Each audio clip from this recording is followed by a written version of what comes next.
Welcome to the Deep Dive. We're the place where we take your curiosity and, well, we dive headfirst into some really intriguing topics. And today, we're tackling something that might just flip your perspective on its head.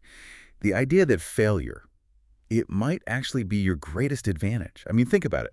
We've all been sort of conditioned to avoid failing, right? To see it as negative, a sign to stop, maybe even give up. But what if that's completely wrong?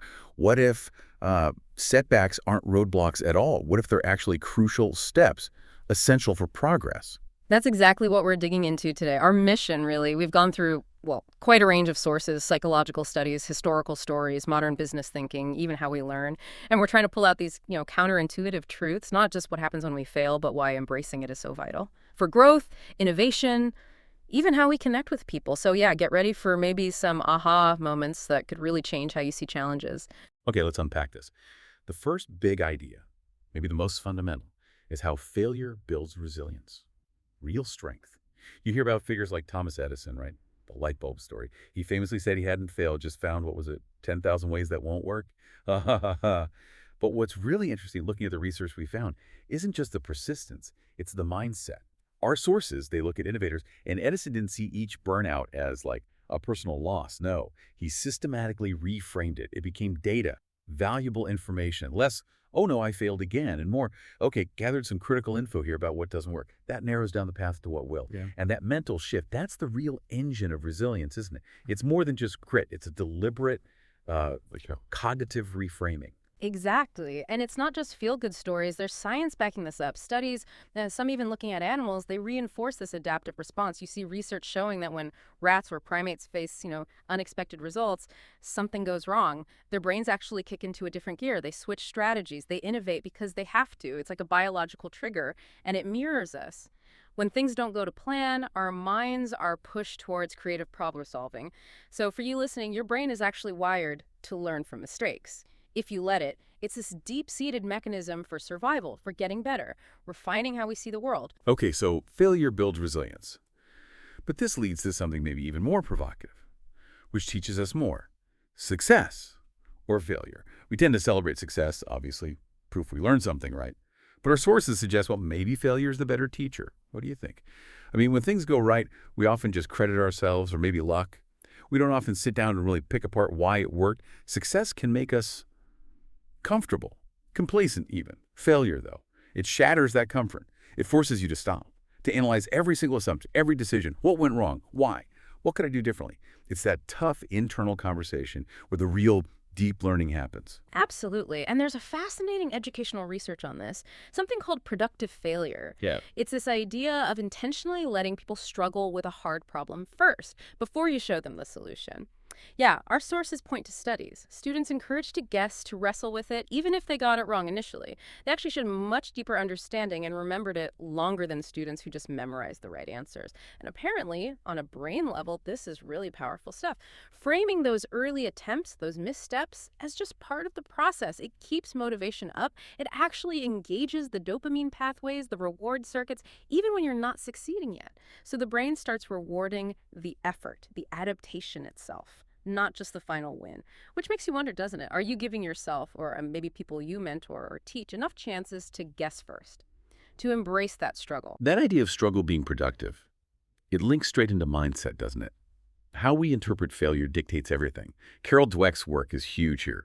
The growth mindset folks, they see failure as feedback, a signal to learn, adjust, get better. Challenges are, like, exciting for them, opportunities. But the other side, the fixed mindset, failure feels like a judgment, a verdict on your innate ability. And that often leads to shutting down, avoiding risks, giving up too soon, just thinking of how much potential gets locked away because of that fixed view. It's like a self-imposed limit. hmm And it's not just internal, it affects how others see us too. Ever hear of the pratfall effect? It's quite interesting. Social psychology studies found that people who are seen as highly competent, they actually become more likable when they make small mistakes. It makes them seem more human, more relatable, breaks down barriers. So a little bit of vulnerability combined with competence can actually boost connection. But there's a really important warning here, something organizations focused on: leadership stress. Just failing isn't the magic bullet. You have to learn from it. That's key. If you have setbacks, but there's no reflection, no adjustment, well, then it just becomes demotivating. It doesn't empower you. So for you, it really highlights how crucial it is to not just have the experience, but to actively process it. Turn it into insight you can use. Otherwise, yeah, it's just a painful experience with no real benefit. Right. Processing is key. Now let's shift from the personal to the bigger picture. Organizations, innovation. Failure becomes almost a strategic tool here. There's this concept, fail fast. What's that all about? Why is it such a buzzword? Well, the core idea is pretty simple, really. Test your ideas quickly, small scale. Find out what doesn't work early on, and then pivot, change direction, before you sink tons of time, money, energy into something that's just not going to fly. So instead of one massive risky launch after years of work, you do lots of rapid small experiments. If one fails, well, okay, that's just data. You learn, you adjust, you try the next thing. It allows companies to be super nimble, adapt quickly, and avoid getting trapped, pouring resources into a failing project for too long. Exactly. And it's not just for tech startups anymore. It's spreading. Our sources even mention the Museum of Failure in Sweden. Have you heard of it? I think I have, yeah. They display products that bombed. Right. That's the one. Colgate Lasagna, Google Glass, all sorts of spectacular flops. And the whole point is to show that innovation is messy. It involves missteps. It's not linear. They want to destigmatize failure. Frame it not as shame, but as a necessary, sometimes even funny part of progress. Thinking about failure that way as an educational tool, that could be huge for any project you're working on. It makes experimentation feel less scary. Okay, but let's be real for a second. Failure. It stinks, doesn't it? Nobody actually enjoys messing up or having things fall apart. But what if that emotional pain? What if it isn't just something to get over, but actually a motivator? It sounds a bit counterintuitive, but there's research suggesting this. Yeah, I saw one study mentioned participants who were asked to really dwell on how they felt after failing. They actually performed better on a similar task later, spent something like 25% more time working on it, which kind of goes against the usual advice to shake it off, move on, but maybe recognizing, really feeling that disappointment or frustration, maybe that provides a powerful push, a strong incentive to not repeat the mistake, to try harder next time. That has really big implications, especially for personal growth, parenting, education. Developmental psychology insights suggest that letting kids experience failure and work through it instead of always rushing in to rescue them, that's absolutely vital. It builds true resilience, a sense of responsibility, real self-confidence. If you shield them from every setback, yeah, it seems kind in the moment, but you're actually robbing them of the chance to learn how to bounce back, to trust themselves, to handle problems.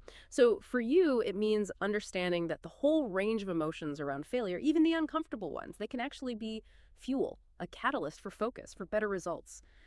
It's not about suppressing the feeling, but maybe channeling that energy into improvement, transforming the sting into action. So wrapping this up, why might failure be your greatest advantage?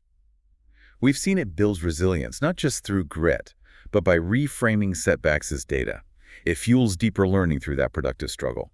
It shapes your mindset towards growth. It guides smarter innovation through things like fail fast. And surprisingly, it can even boost your emotional intelligence and how others connect with you.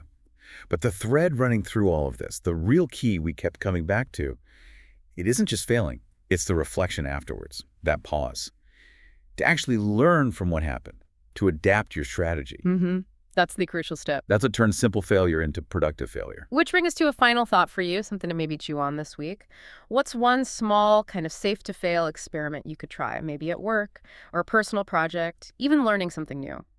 Go into it knowing that whatever happens, success or setback, it's really just a chance to learn something valuable. Don't fear failure. See if you can consciously use it. Use it as your best tool for moving forward.